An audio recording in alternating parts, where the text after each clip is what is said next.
government gi agencies government gi makha leba kangu sing na bok chumai taw agadi lebak se dum makadang on batabani tawda bathang tawdawa tawroi da bathang tawshalak pa adana even eviction jisu hoji hariba ani dugi tuni yeng matam da pauna thangal amadi moibung ko gi potu gi potu da ikoni yengu matam da yam nungai ta bakra feel tawi adana achan mirai naiba akal ringi asona nagi de yenga kan akal ring thadoga solana takai bagi pot topiu tasena thabuk chi tobiraga di mayek shengna aikoi gi leisure law sina piramba permit torma potu gi matungi na madugi potu da kairak pa pot madugi jurisdiction gi wang lerma pot khudimak se sakma yeng da namtang takai bi sumi nadraga di koina ba jen da se kan be haijan bam pwd gi awang lic gi kan building dai dugi awang gi da turen manung da gi sagatli ba yum dubu kano dubu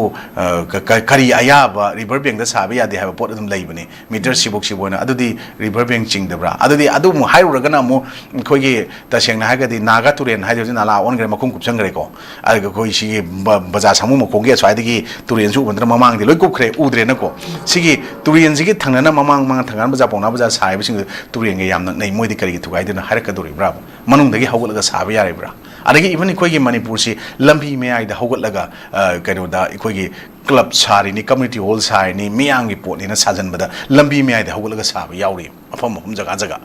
ko khoi ni stoi haijaba da hata gi jaga da ma leire then thongju ge area da lambi me ai sajala bom leire ani jim di ure ato ato busu leiram gane khalle ko sumba mayam sing si kari eviction da yaw da bno government gi sari ne zu government gi tawni da taw kusira sida tawbu ya bana tra private or ju mayam ne da ya bra adu di khoina madu gi pot mayam sing sumba si su manam chana masigi potsing si koi yengchenba aruga takhai ba chumi aduna matang yenga kanda madu moigi ni sina sigi ni moidi asol mani kanam ta moidi court chalasu nga moi wakat pasunga moi dong jaga ni moigi takhai gi dong ni takhai ba man ba potu di madu yam lan ba pot ma oi thabok si oi tawpi tara ga di law haibs di everybody is equal in the eye law adu di law gi mathak kanam da net la lai bu su ya ba na te na haib law ne koi punna pulla ganda koi society ma hingna ba hona ba da koi gi law si daka oi aduga constitution le mi ba posi constitution sina pulla ganda chana kangon chana baktat mayam jane koi lengak lon khangde chemi lon khangde any kunai lon khangde semada natraga madugu chalai bada masigi law sina pullaga koi leminari bini haibase masinga si government gi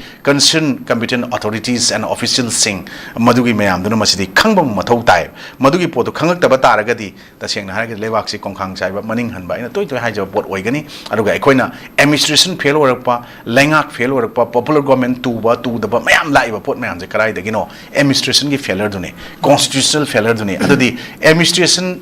do properly function taunaba constitution gi pidi ba provide toriba mayam provision mayam do ningthi jana madu nga ga chatpa ngamna bhona badi kari mathau tai haibada koina mikhal ne mirep ne mihut ne ahum du gi hauraga madu gi mikhal da mirep oraga mihut ona lakraba kangu do law maker ni law maker sing na law semba mayam da praja sing gi yai fana ba semi ni adudi semi ba law mayam sing do thabak ta implement tauna ba onthok na hona bada mak ne yamna sincere honest dedication respect or mayam do yauragan transparent accountable oina tawba adugi matakta semi ba law do apply taw matam da ai magi nai da ba imung munung magi migi mung ai mung nai da ba aduga laira san mirai nai da ba ina khun ba laira ba khai dana law do samana chanal lak matam da administrative failure su leiroi constitutional machinery su breakdown tawroi adu ngasi koina trama thorek suboina mayok nari ba president rules e administrative failure constitutional failure ni government lenga ngakcha bangam damni haibisu tho amoi aduna lengak pa ma leiraga leiba matung da lengak pa dugi makha lengak pa singdugi popular government dugi makha da leiriba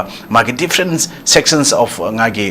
mari lenaba concern sing mayam sing sida magi mari lenaba madugi matung ina semi ba law dugi matung chap chana nga aga thamba law kar kum matang chana punishment pito over aduga madu mayam da khangna transparent accountable and chatpa taragadi manipur se irang chana lebak aduga jewel of northeast india kan jawna ni matamam haramina ko adu switzerland of the northeast kan haiba india gi da haiba poche masagi hena phajaba mingthon ju phangoi haningai lete aduga mingthon khatana tana ꯑꯩꯈꯣꯏꯒꯤ ꯑꯥꯔꯠꯇ ꯑꯗꯨꯒ ꯀꯜꯆꯔꯗ ꯇ꯭ꯔꯦꯗꯤꯁꯟꯗ ꯏꯁꯥꯒꯤ script ꯏꯁꯥꯒꯤ language ꯂꯩꯖꯕꯅꯤ ꯆꯍꯤ 2,000 ꯍꯦꯟꯕꯒꯤ ꯄꯨꯋꯥꯔꯤ ꯂꯩꯕ south ꯏꯁ Asian country ꯃꯅꯨꯡꯗ ꯑꯩꯈꯣꯏꯒꯤ ꯇꯁꯦꯡ ꯅꯤꯡꯊꯧ ꯄꯥꯟꯕ ꯂꯩꯕꯥꯛ ꯑꯣꯏꯅ ꯂꯩꯔꯝꯕꯗꯣ ꯉꯁꯤꯗꯤ ꯏꯟꯗꯤꯌꯥꯗ 1949ꯗ ꯃꯔꯁ ꯇꯧꯈꯤꯕꯗꯒꯤ ꯉꯁꯤꯗꯤ ꯃꯗꯨꯒꯤ ꯃꯌꯥꯝꯗ ꯃꯥꯡꯍꯟꯈ꯭ꯔꯦ ꯀ ꯍꯥꯏꯕꯁꯦ ꯃꯥꯡꯍꯟꯂꯣꯏꯒꯦ ꯍꯥꯏꯔꯒꯗꯤ ꯃꯤꯍꯨꯠ ꯑꯣꯏꯔꯤꯕꯁꯤꯡꯁꯦ ꯇꯤꯡꯊꯣꯛꯄ ꯊꯧꯅꯥ ꯂꯩꯕ ꯑꯗꯨꯒ ꯂꯣ ꯈꯪꯕ ꯀꯣꯟꯁꯇꯤꯇ꯭ꯌꯨꯁꯟꯕꯨ ꯏꯀꯥꯏ ꯈꯨꯝꯅꯕ ꯑꯗꯨꯒ ꯏꯀꯥꯏ ꯈꯨꯝꯅꯕꯒꯤ ꯃꯊꯛꯇ ꯃꯤꯌꯥꯝꯒꯤ ꯃꯤꯍꯨꯠ ꯑꯣꯏꯔꯒꯗꯤ ꯑꯩꯅ ꯀꯔꯤ ꯇꯧꯕ ꯇꯥꯏ ꯑꯩꯁꯦ ꯀꯔꯤ ꯂꯧꯐꯝ ꯊꯣꯛꯏꯒꯤ ꯊꯧꯗꯥꯡꯁꯦ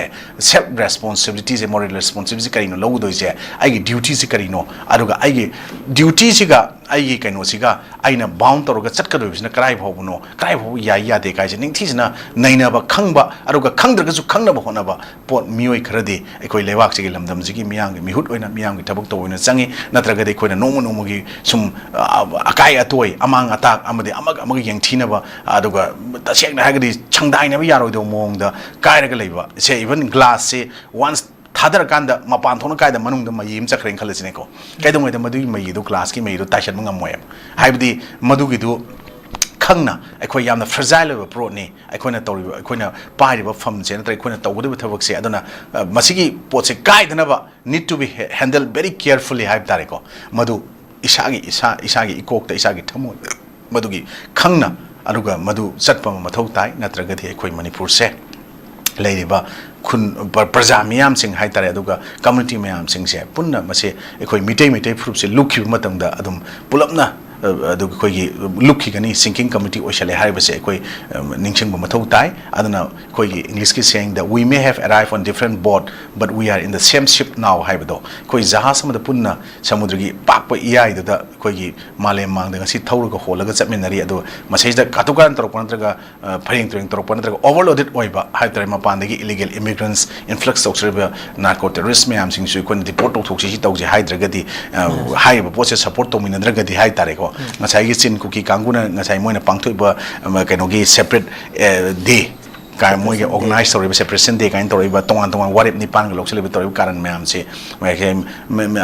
kenona minai na mapusa ge holak pa haib tare adugi pot la abani sigi pot se khoi tin jo tharaga wakal khandaraga thabak tongmina ba amana ma hunna ba social media platform da tongan wafam myam bukal kanda katok karan myam ngangna ba pot se khasik tang di lepmina ba mathau tai aduga nungai ba yamna suggestive oiba aduga